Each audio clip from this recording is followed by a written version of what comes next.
my name's Caitlin Bandy and this is my channel Bandy's Books, and today we are in the kitchen for something special. So if you've been a follower of my channel for a really long time, then you have likely seen my recipe and review videos, but if you're newer to the channel, this is a segment that I used to do and I've kind of slacked off on lately, but I would like to return to, and that is a recipe and a book review. So what I do is I read a lot of fiction books, and anytime a character mentions a specific food item, I take note of it, and then I go ahead and write out a recipe for that food item, and then I shoot a video like this where I teach you how to cook that food item while I review the specific book it came from. So today we're going to be cooking a meatloaf, and we're going to be talking about the book Mercury by Amy Jo Burns. Now, Mercury is a brand new book. It just released on the 2nd of January, so it is still fresh and shiny. It was published by Celadon Books, and I had the joy of listening to an audio arc of this. It is a book that is about kind of a dysfunctional family. So we have a set of 3 brothers, and they live in this big house with their mom and their father. And their parents are very emotionally distant. They never really get the affection that they crave and that they want. And the only thing that they really do together is their father built a roofing business, and the 2 older brothers work in the roofing business. So this young lady comes into town, and she is kind of swallowed up by this family. One brother is interested in her and brings her home for dinner, and then she sort of just never leaves. She basically becomes an honorable part of this family.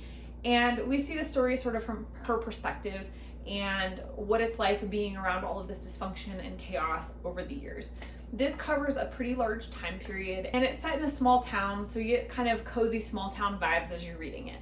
So let's go ahead and jump into what you're going to need for this recipe, both the ingredients and the equipment, and then once we get started cooking, I will tell you my feelings about the book. So for this recipe, we're going to need about 1 pound of ground beef. I'm using a leaner ground beef just because if you use a really fatty one, it's going to cause it to be a little bit squishy and not hold together as well.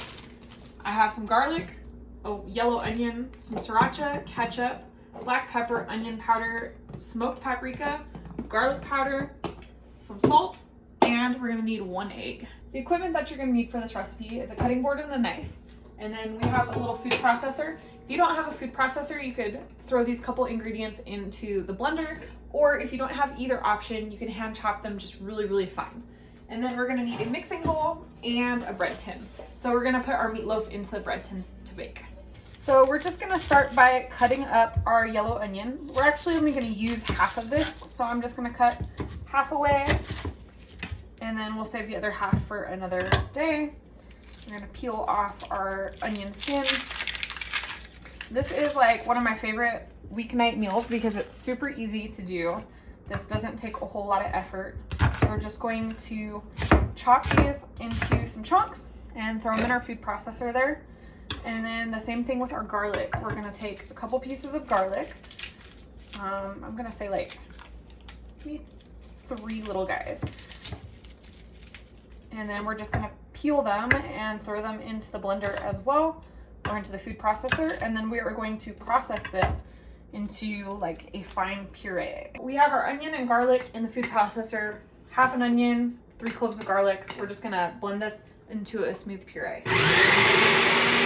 So we're gonna take our ground beef and pop it into our mixing bowl now that our onion and garlic is pureed. And you may be wondering why we're making meatloaf. So we're going to be doing meatloaf because meatloaf is kind of an integral dish in this book. So I don't have an exact quote for it today, but what happens is at the beginning, when this young woman is first brought home, she is offered meatloaf for dinner. And then there are several other points in the story where the mother of the family makes meatloaf, and it's not always a good thing. Sometimes it's a bad memory, and sometimes it's a pleasant thing. So I thought because the meatloaf showed up at multiple different points in the book that it seemed to make the most sense for what we were going to make today. So I'm just breaking up the meat just a tiny bit, so that way when we mix all this in, there will be no big clods. So we're going to dump in our pureed onions and garlic. Just scrape all that out.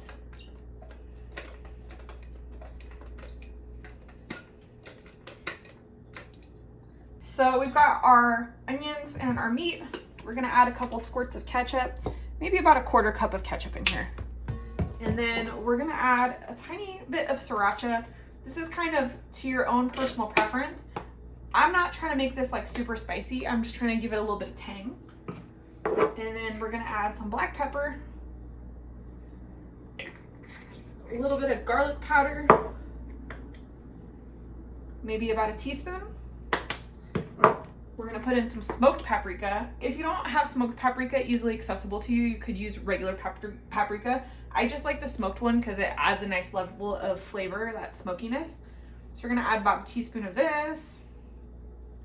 And then we're gonna add about a teaspoon of onion powder as well. And you might be wondering why we're doing onion powder and pureed onions, but this has a much different flavor than the fresh onions. I kind of like to use both. I feel like it adds some layers. We're also gonna season this liberally with salt. Remember that this isn't gonna get re-seasoned later. Once we put it in the oven, it's done with the seasoning. So you wanna put a generous amount of salt. And then we're just gonna crack in 1 single egg to kind of help bind it all. Now, you may have made meatloaf at home and you may be wondering why you don't see breadcrumbs, because I know a lot of people do put breadcrumbs in their meatloaf.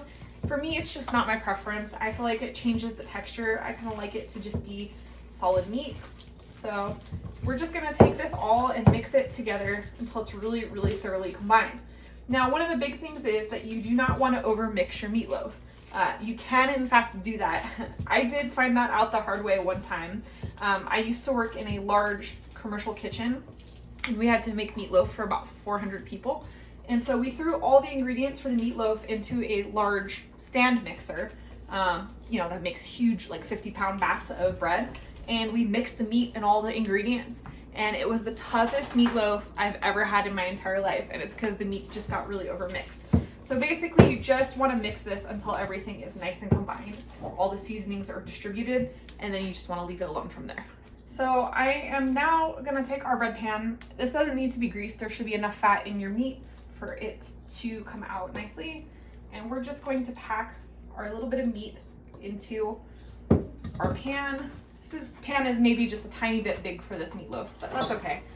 It'll just be nice thin pieces. So we're gonna pack our meat in to our bread pan, and then we're gonna make a ketchup and sriracha glaze to go right on top so that it gets all nice and caramely while it bakes. So we're just gonna mix in some ketchup with a little more sriracha, and we're gonna literally just smear this all over the top. My sriracha is running low. I've been holding on to this because there's a sriracha shortage, and so it's really hard to get. So we're just doing ketchup with like maybe a teaspoon of sriracha. You could do more if you like it spicier. I just like a little tiny bit to give it like a hint of flavor. And then we're gonna spoon the sriracha over the top of the meatloaf like this, or the ketchup and sriracha over the top of the meatloaf like so. We're just trying to glaze it. We don't want a super thick layer. Just want it to be lightly covered. Okay. That is what we're looking for right there. Just a nice light glaze on top of our meatloaf. And then as this bakes, that ketchup and sriracha is gonna be so nice. It'll get a little bit brown, a little bit like sticky and caramely. Ugh, my mouth is watering already. Okay, so at this point we are ready to go in the oven. At this point our meatloaf is ready to go in the oven. I have it preheated to 350 degrees. And we're gonna bake this for probably about 30 minutes. I'm gonna check it at the 15-minute point just to make sure that it's not gonna get overcooked. So while we're waiting for our meatloaf to cook, I wanted to talk to you a little bit about the book Mercury. So our main character, Marley, is a young woman when she meets this family. And she's all idealistic about everything. You know, she falls in love with one of the brothers and she thinks that she's gonna be with him forever, and it's this big romantic thing. And then she settles in with him and realizes that she isn't just in a relationship with him, she's in a relationship with the entire family. I thought that was really well done. I thought that the progression from idealistic teenager to adult woman with adult problems was handled very, very smoothly in this story. The character development was really good. And it wasn't just her, all of the supporting characters and side characters developed as well, which made the book feel really rich and real.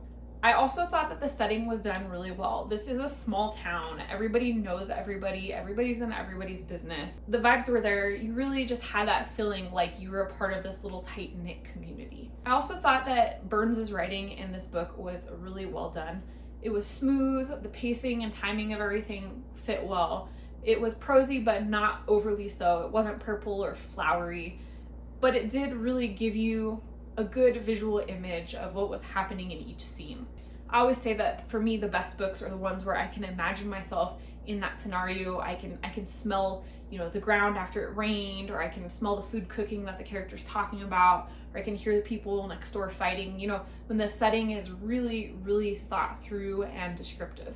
And I really liked that Burns also didn't just rely on what our character could see. She used all of the senses to really make this a very visceral experience. All right, so our meatloaf has been in for about 30 minutes. Let me go ahead and pull it out. As you can see, it has cooked down a little bit. It's glazed. We're starting to get that caramelization I was talking about.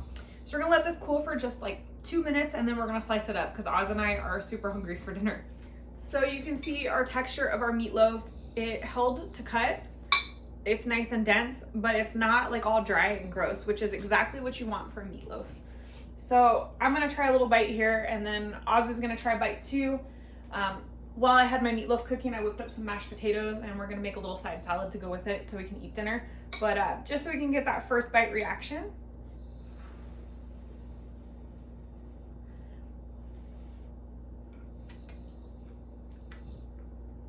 Oh yeah, it's exactly like a meatloaf should be. You can taste the onions, you can taste the spices, definitely picking up that ketchup and sriracha on the top. It's crumbly, it's moist, not too spicy, but there's like a little bit of a kick there. I have to be careful about the spice because Oz can't really do spice.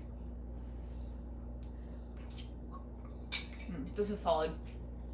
So meatloaf came out good. To finish up my review of the book Mercury, I really enjoyed it. I thought this was an interesting look at a clearly dysfunctional family and what the family members have to do to kind of make life work with each other. I thought it was a very good character exploration. I thought that the setting was really well done. My only issue was that the pacing was a little bit off in some parts. For the most part, it was pretty smooth and flowed pretty nicely. But like I said, it does drag a bit in the beginning, so it takes a little while to get invested into the story. But I do think that anyone that likes contemporary fiction, especially explorations of family drama and romances and characters and the bonds that people form, will probably enjoy this book. So that's the end of the video. I hope that you enjoyed my recipe for meatloaf. This is seriously like a super easy, 30-minute dinner on a weeknight. And I hope that if you pick up this book, Mercury, you will enjoy it as well. If you liked the video, please hit the thumbs up button, comment down below, and let me know what is your go-to recipe for a really busy weeknight when you're just short on time. What's the quickest, easiest thing for you to put together? And if you're not already subscribed to this channel, you know what to do. Hit the subscribe button down below, as well as the notification bell so that you never miss a video, and that way we can see each other again soon. Thanks so much for joining. Bye.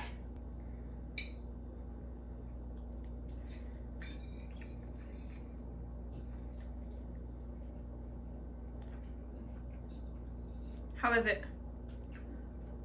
I love the paprika flavor on it. The smokiness? And the onions. So we're okay to get married now? Can get married for sure. So there you go. It is now fiance approved and tested.